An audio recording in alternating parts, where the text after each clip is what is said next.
রাধে রাধে। একদিন নারদমণি শ্রীহরিকে জিজ্ঞেস করলেন, বৈষ্ণব সঙ্গের কি মহিমা তা আমাকে বলুন। শ্রীহরি নারদমণিকে বললেন, তোমার প্রশ্নের উত্তর এক গোবরে পোকা দিতে পারে। সেই কথা মতো নারদমণি এক গোবরে পোকার কাছে উপস্থিত হলেন এবং গোবরে পোকাকে হাত তুলে নিলেন এবং জিজ্ঞেস করলেন, বৈষ্ণব সঙ্গের কি মহিমা আমাকে তা বলো। সেই কথা শোনা মাত্রই সেই গোবরে পোকা সেখানেই দেহত্যাগ করলেন এবং ব্যথিত মন নিয়ে নারদমণি শ্রীহরির কাছে ফিরে গেলেন এবং সব ঘটনা শ্রীহরিকে খুলে বললেন।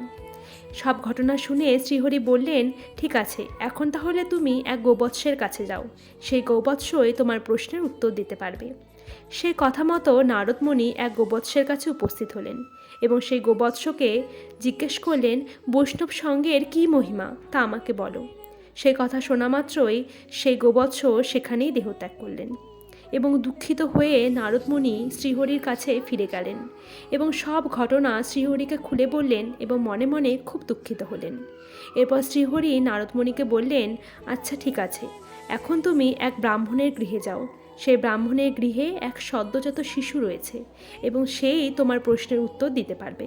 সেই কথা মতো নারদমণি ব্রাহ্মণের গৃহে গেলেন এবং সেই গৃহের ছোট্ট বালককে জিজ্ঞেস করলেন, বৈষ্ণব সঙ্গের কি মহিমা তা কৃপা করে আমাকে বলো।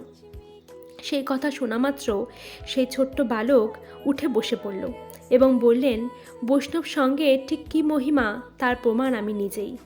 আমি যখন গোবরে পোকা ছিলাম তখন আপনি আমার কাছে এসেছিলেন এবং আপনার সঙ্গ লাভ করেই গোবরে পোকা থেকে আমি গোবৎস এবং গোবৎস থেকে এই মনুষ্য জীবন লাভ করেছি। 84 লক্ষ জনে ভ্রমণ না করেই শুধুমাত্র আপনার মতো শুদ্ধ বৈষ্ণবের সংস্পর্শ লাভ করেই আমি এই সুন্দর মনুষ্য জন্ম লাভ করেছি।